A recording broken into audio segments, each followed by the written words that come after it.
Hello, and welcome to the Get Lean and Eat Clean podcast. My name is Brian Grin. I'm a certified health coach, trainer, and author.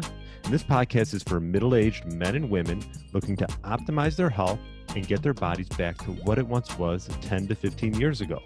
I will give you simple, actionable items to get long-term sustainable results. Thanks for listening and enjoy the show.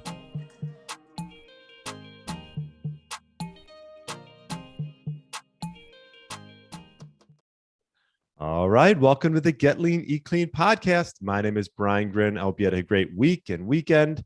Took a week off of podcasting, but now I'm back. Hope you may be caught up on some ones that you missed.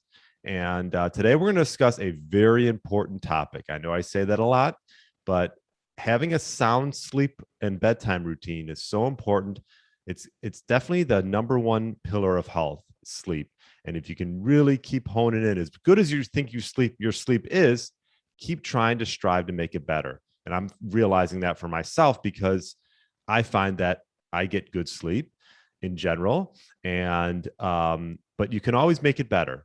And so I want to walk through my sleep routine, what I've come through, as far as what I do an hour or two before bed, and maybe you can take all of that or some of it and implement it into your life. Hopefully you have a sleep routine. If you don't, let's build one, let's create one, because interviewing all these, health experts and people from around the world regarding health and wellness and living an optimal life. Really, if you optimize your sleep, you are way ahead of the game. And I want to help you do that. So let me give you I'm going to give you 5 tips and then a bonus one, because I've realized this over the last few weeks that I need to switch this up in my life.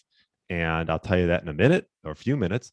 But let me tell you number one, which I'm sure you've heard a ton, and it never hurts to be repeated. And that is to switch off all devices, or at least put them on silent mode, or put on some blue blockers. But that's to block out blue light, and that's turn off electric devices. I wouldn't sleep near your phone. I would put it, if you want to leave in the room, that's fine. Just put it as far away as you can from you. And, you don't want to be on your phone late at night. That's the bottom line. You want to stay away from blue light. And if you have to be on your computer or phone and do work, you can get some blue blocking glasses. And I have a few myself, not right here to show you, but I have a couple, one more for the evening. It really cuts off a lot. And then one I can wear during the day. But I actually notice when I wear the one at night, like, if let's just say I want to put on a game real quick, or maybe I have to send someone a message, or whatever it is, I find that it actually helps me settle down and go to sleep. So if you do have to be on a device, definitely grab a pair. You don't have to get an expensive pair. There's plenty of them that you can get on Amazon and things like that.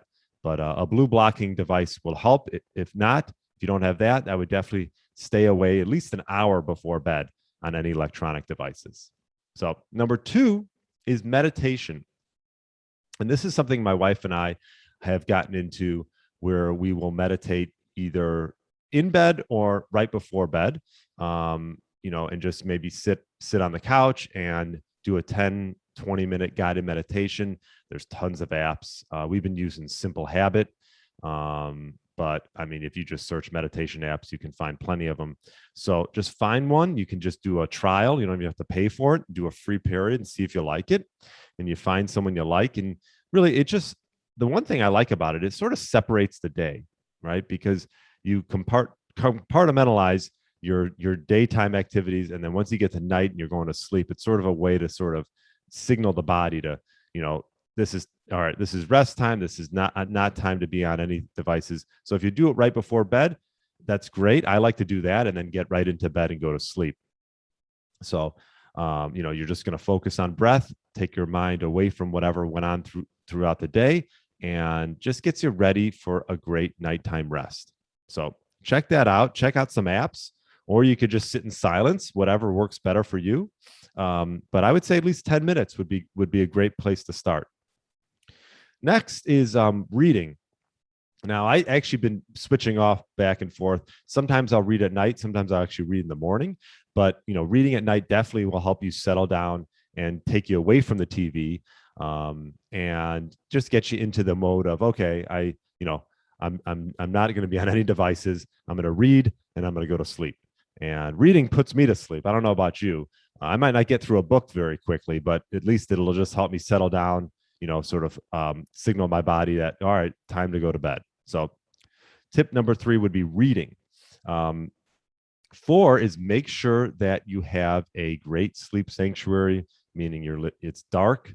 If you got to wear, shades over your eyes, but make sure you got a dark, cold, or cool area to sleep in. It's cool with our room. I have it set so the temperature of the room gets 65 during the middle of the night. About midnight, it turns on, and it's just been great. So if you don't have and you might want to even find a bed that's a cooling bed. I know they have a lot of cooling beds. We don't have one. We have a mattress that's pretty that doesn't get so warm, but you want to keep an eye on you're either having a cooler mattress and I would say both, or make sure your room is nice and cool. I would say between 60 and 67 degrees Fahrenheit would be ideal. So yeah, I would turn the air down. If you want, get a cooling mattress, and this will just help start with melatonin production and get you off to a good night's sleep. Also, another one would be a lukewarm shower before bed. People ask me that. I sometimes shower before bed. I wouldn't go crazy cold. I wouldn't go crazy warm. I would just go lukewarm. And actually, the steam, this is sort of a bonus, but the steam can act as a natural decongestant and sort of help you breathe easier at night. So that might help, especially if you have asthma or allergies. So lukewarm shower, keep the air down in your room. And if you could have some type of cooling mattress, that would be great as well. Number 5 is don't eat or drink too close to bedtime. For one, if you're eating too close to bedtime, it's going to mess with your digestive system, because it takes at least a few hours for you to digest most of your food, and if not, your body will have a tough time settling down. You might get some GERD or some decongestion. Decongestion. You might get some GERD or essentially a spike in the blood sugar as well if you're eating too close to bed, and that could cause some energy. That's why you don't want to give your kids too much sugar right before they go to bed, right? So I would say that stop eating 2 to 3 hours before you go to bed. I usually stop eating by 6:37, and I'm usually in bed by 10. So it gives me plenty of time for my body to digest and go to sleep. Also, water. This is another one that I'm finding out as I've gotten a little bit older, is I don't want to get up in the middle of the night and go to the bathroom. And if you're drinking water or whatever it is right before bed, this could cause an issue. So try to cut water and food off a few hours before bed. I would say both at the same time. Let's say 7 o'clock, and then you're in bed by 10. That's perfect. So you want to stop eating or drinking 2 to 3 hours at least before bedtime. Now, my bonus tip, which I'm finding out myself, and I think my wife is realizing as well, is we have 2 dogs. One sleeps on his bed. The other one sleeps on his bed for some of the night, but then will come up on our bed. And I will say, as much as it's sometimes nice to have your dog in your bed, I would try to avoid that as much as possible because we didn't have the dog last night, and I realized I slept a lot better. Because what will happen is, even if he wakes you up once or twice in the middle of the night, then I realize then I might have to go to the bathroom. Then I go up. Anyways, so the moral of the story is keep the animals off the bed for the night.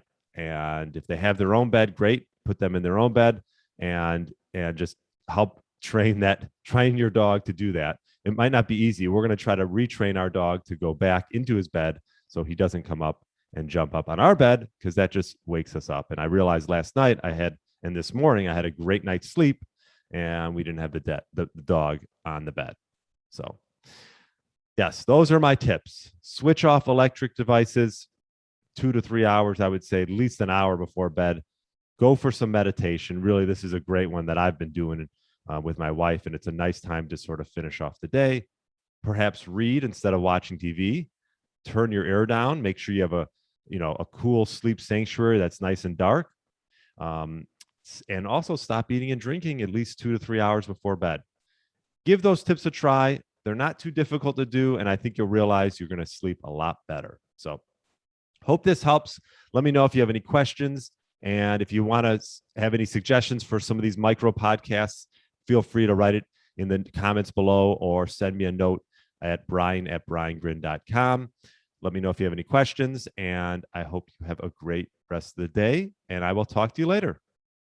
Hey, Get Lean, Eat Clean Nation. Are you a man between the ages of 40 and 60 years old, looking to lose inches around your waist, have significantly more energy throughout the day, and gain muscle, all while minimizing the risk of injuries? Well, I'm looking for 3 to 5 people to work one-on-one with in my Fat Burner Blueprint Signature program, which I've developed by utilizing my 15 years experience in the health and fitness space. This program is designed specifically for those committed to making serious progress towards their health goals over the next 6 months. We will focus on sleep, stress, nutrition, meal timing, and building lean muscle. If this sounds like a fit for you, email me at brian@briangrin.com with the subject line Blueprint. That's brian@briangrin.com with the subject line Blueprint. Thanks for listening to the Get Lean, Eat Clean podcast. I understand there are millions of other podcasts out there, and you've chosen to listen to mine, and I appreciate that. Check out the show notes at briangrin.com for everything that was mentioned in this episode. Feel free to subscribe to the podcast and share it with a friend or family member that's looking to get their body back to what it once was. Thanks again, and have a great day.